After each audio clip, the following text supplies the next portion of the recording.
दोस्तों, बड़ी खबर तुर्की से आ रही है। ईरान के बाद तुर्की ने भी इजराइल की इंटेलिजेंस एजेंसी मोसाद को एक तगड़ा झटका दिया है।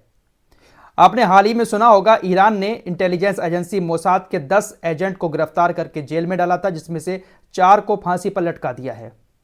अब खबर आ रही है कि तुर्की ने इंटेलिजेंस एजेंसी मोसाद के 33 एजेंट को इस्तांबुल से गिरफ्तार किया है।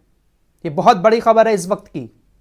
इंटेलिजेंस एजेंसी मोसाद के 33 एजेंट को इस्तांबुल से तुर्की की सेना ने गिरफ्तार किया है। साथ ही साथ जानकारी दी है कि ये 33 एजेंट तुर्की के अंदर विदेशी नागरिकों पर नजर रख रहे थे। तुर्की के अंदर कौन कौन विदेश से आ रहा है, कौन कौन इस वक्त तुर्की के अंदर कहां कहां पर रह रहा है, सब पर ये लोग नजर रख रहे थे। खुफिया जानकारी इंटेलिजेंस एजेंसी मोसाद के लिए इकट्ठी कर रहे थे। आपको याद होगा, इजराइल की इंटेलिजेंस एजेंसी मोसाद ने हमास को लेकर कहा था कि हमास के जितने भी बड़े बड़े लीडर दुनिया के किसी भी कोने में मौजूद हैं, हम उनका पता निकालकर उनको वहां पर मार कर आएंगे। ज़्यादातर लोग तुर्की के अंदर रहते हैं, हमास के, कतर के अंदर भी कुछ लोग रहते हैं।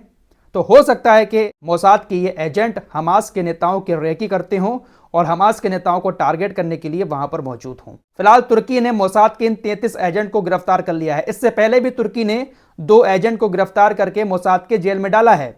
और ये दोनों एजेंट एक हैकर की तलाश में गए थे, जिस हैकर ने इजराइल का आयरन डोम हैक किया था गाजा में बैठकर, जिसके बाद गाजा से बहुत सारी मिसाइलें छोड़ी गई थी जो इजराइल के अंदर जाकर गिरी थी।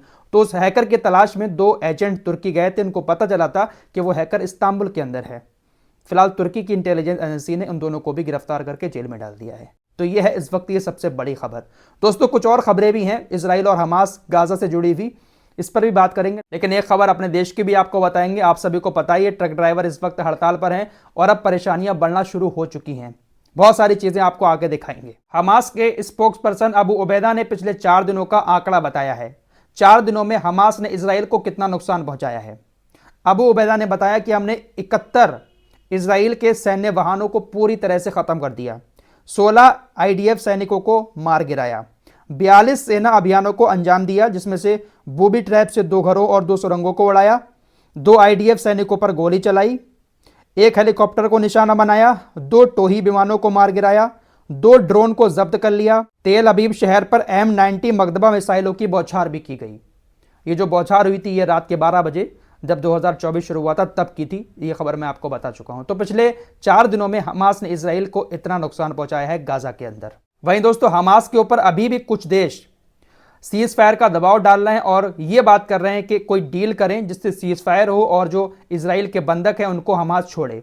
हमास ने एक बार फिर से साफ कह दिया है इन देशों से, कतर और मिस्र जैसे देश बीच में पड़े हुए हैं, उनसे साफ कह दिया है कि तब तक सीज फायर नहीं होगा जब तक इजराइल पूरी तरह से गाजा पर हमले बंद नहीं कर देता है, अपनी सेना को पूरी तरह से गाजा से वापस नहीं कर लेता है, साथ ही साथ गाजा को दोबारा से बनवाने की गारंटी नहीं ले लेता है, तब तक कैदियों की अदला बदली की कोई भी डील नहीं की जाएगी। तो अब बॉल जो है वो हमास के पाले में आ चुकी है। पहले इजराइल बहुत बड़ी बड़ी शर्तें रख रहा था हमास के सामने, लेकिन अब हमास कह रहा है कि हमारी शर्तें मानोगे तब तुम्हारे बंधक वापस मिलेंगे। दक्षिण अफ्रीका के मुकदमे की बात करें तो इंटरनेशनल कोर्ट ऑफ जस्टिस में जो मुकदमा दर्ज किया है इजराइल के खिलाफ, अब इजराइल की तरफ से इसको लेकर बयान आ गया है। इजराइल ने कहा है कि हम इंटरनेशनल कोर्ट ऑफ जस्टिस जाने के लिए तैयार हैं और वहां पर जाकर हम जवाब भी देंगे।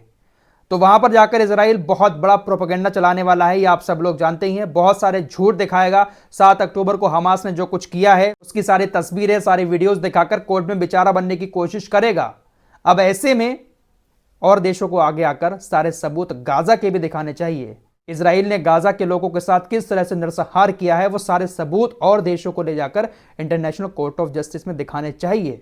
इजराइल बेचारा बनेगा जाकर, आप ये बात लिख लो। कोर्ट में जब इजराइल जाएगा तो पूरा बेचारा बनेगा और रोएगा वहां पर जाकर कि हमारे ऊपर तो हमास जुल्म कर रहा है, एक आतंकी संगठन। और फिर देख लेना, इंटरनेशनल कोर्ट ऑफ जस्टिस में जो जज साहब बैठे होंगे वो इनकी बातें सुनकर पिघल जाएंगे और फिर कुछ नहीं होने वाला है आगे। बड़ी खबर जापान से आ रही है।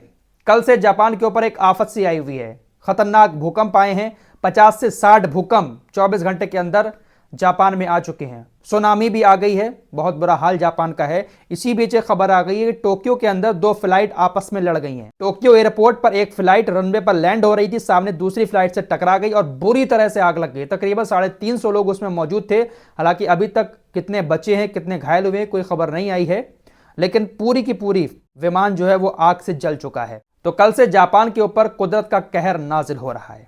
आइए अब अपने देश की उस खबर पर बात कर लेते हैं जिस खबर ने आज पूरे देश के अंदर हड़कंप सा मचा रखा है।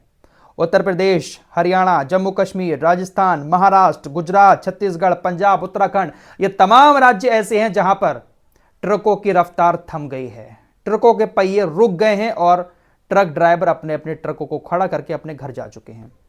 माजरा क्या है आप लोगों को पता ही है। जिन लोगों को अभी भी इस बारे में कुछ नहीं पता है, जल्दी से उनको बताना चाहता हूं कि अमित शाह, देश के गृह मंत्री, लोकसभा में एक कानून लेकर आए, हिट एंड रन कानून।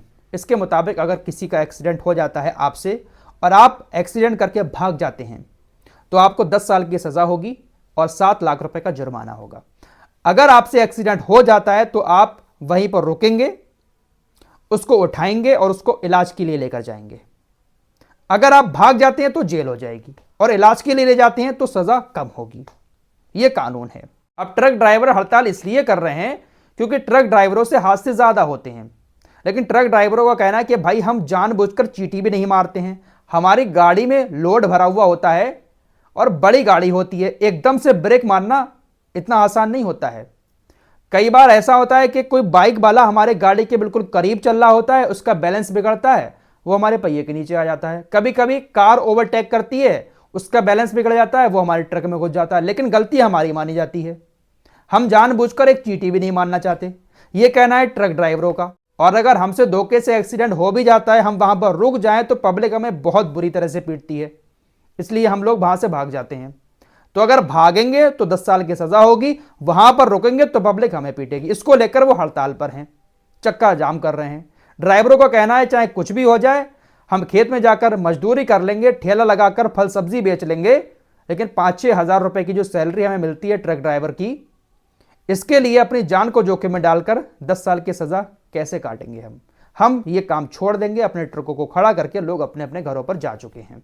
दोस्तों 3 दिन पहले मैंने आपको यह खबर बताई थी, लेकिन इतनी चर्चा इसकी नहीं हो रही थी। मीडिया भी इस खबर पर बिल्कुल नजर नहीं लगा रहा था, लेकिन अब मीडिया भी इस पर नजर लगाने लगा है क्योंकि हालात बिगड़ गए हैं 3 दिन के अंदर। देश भर के अंदर जो भी सामान इधर से उधर होता है वो ट्रकों के जरिए ही होता है। पेट्रोल डीजल आता है वो भी ट्रकों के जरिए ही आता है। हालात इतने बिगड़ गए हैं कि देश के तमाम राज्यों में बहुत सारी जगहों पर पेट्रोल डीजल खत्म हो चुका है और जो पेट्रोल पंप अभी हैं जहां पर पेट्रोल डीजल मौजूद है वहां पर लंबी लंबी लाइनें लगी हुई हैं। लोग रात से खड़े हुए हैं, अभी तेल डलवाने का नंबर नहीं आ पाया है और अब पेट्रोल पंप वाले टंकी फुल भी नहीं कर रहे हैं। हालात बिगड़ चुके हैं। सब्जी का रेट जो 10 रुपए आलू था वो आज 50 रुपए लोग बेच रहे हैं। सब्जी के रेट भी बढ़ गए हैं क्योंकि सब्जी मंडी में ट्रक आ ही नहीं रहे हैं सब्जी लेकर। अगर 2-3 दिन ऐसे ही हड़ताल चलती रही तो हालात और भी ज्यादा बिगड़ सकते हैं।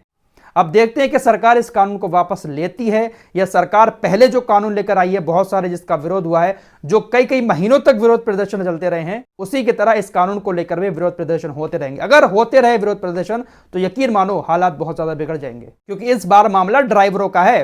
किसान वाला जो कानून था, किसान धरने पर बैठ गए थे एक जगह पर, लेकिन जब ड्राइवर चलाएंगे ही नहीं गाड़ियां तो माल इधर से उधर कैसे जाएगा। देखते हैं किस तरह के हालात रहते हैं। फिलहाल आपसे कहूंगा कि अगर आपकी गाड़ी में पेट्रोल डीजल ना हो, डलवा लो, अभी तो मिल रहा है। हो सकता है कि आपके एरिया में भी पेट्रोल डीजल मिलना बंद हो जाए क्योंकि आता तो ट्रकों के जरिए ही है ना सब कुछ।